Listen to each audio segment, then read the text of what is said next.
პირბადე. ამასაც დიდი ვაჟკაცობა უნდა. ასე რომ კასს და კასპელებს გავამარ. ენაცვალე, უბრალოდ მადლობა მინდა.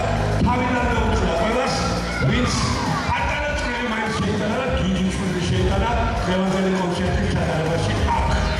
აი ბატონი თამას ქაჯაია, ჩვენი პროდიუსერი. უხარე აპლოდისმენტები. ბატონი ბესო ჩუბინიძე, ჩვენი განაგებარი, რომელიც აი კამერით იქნება და დღევანდელი კონცერტი 2 სამდრეში იქნება. ეს ინტერნეტ ტელევიზია, YouTube-ზე, ტელეკომპანია Stars, ანუ Warsaw. Მოსია. Warsaw Police Stars. Τώρα, კი, ეგენაცვალე. Კარგი, რა თქმა უნდა, ყველაზე უხარე აპლოდისმენტები ჩვენს ლევან რეხმიაშვილს, იმიტომ რომ ხმის რეჟისორია და შეუძლია დაგაყრუოთ. აკიდე? ჩაუჭირო? მოგიცადეთ.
დავამთავრეთ კასპში ჩვენი გამოსვლა, რა თქმა უნდა, ჩვენს ნუგზართან და ბატონ ვახტანგთან ერთად, რასაც ქვია, ჯუჯების საღამო ეს გმირები უბერებელია, ყოველთვის რომ მოვდივართ, გონია რომ რაღაცნაირად ხوار მოობეზეთ ხალხს თავი, მაგრამ იყო ძალიან ბევრი ხალხი ბავშვებმა აიხალისეს და ჩვენც ბავშვებთან ერთად გავიხსენეთ ბავშვობა და ჩვენც ვიხალისეთ.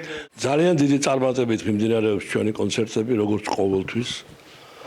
მე მოგხედელობაში ორი ჯუჯა, მეგობრები და სხვადასხვა სახელები ქვია, რა თქმა უნდა, მაგრამ ეს წარმატება არ იქნებოდა თუ არა ის მეგობრობა, ის ახლობლობა, ის სიყვარული, რომელსაც სიყვარულსაც ჩვენს მიმართ იჩენს შემოქმედებითი საქართველო და იქ მომუშავე შვენიერი ქალბატონები და რა თქმა უნდა კულტურის სამინისტრო. და იქ მომუშავე ჩემი უსაყვარლესი მინისტრი. ამ სიტყვის მეშინია, მაგრამ უფრო თინიკო ან თინათი რა მნიშვნელობა აქვს? ადამიანი, რომელიც ძალიან მიყვარს, იმიტომ რომ პატრონობს, უყვარვართ, პატივს გცემს ჩვენს ასაკს, რა თქმა უნდა, ჩვენს ნაცნობობას, მეგობრობას, ახლობლობას და უყვარს ჯუჯები. იმიტომ რომ პატარა იყო, როცა ჯუჯების კონცერტს დადო, დღეს ახსოვს ის და ყველაფერს აკეთებს, რომ ჩვენი კონცერტები ჩატარდეს საქართველოს სხვადასხვა კუთხეებში. დიდი მადლობა, უღრმესი მადლობა, გვერდში დგომისათვის და მე ვიცი, რომ ჩვენი მეგობრობა დიდხანს გაგრძელდება.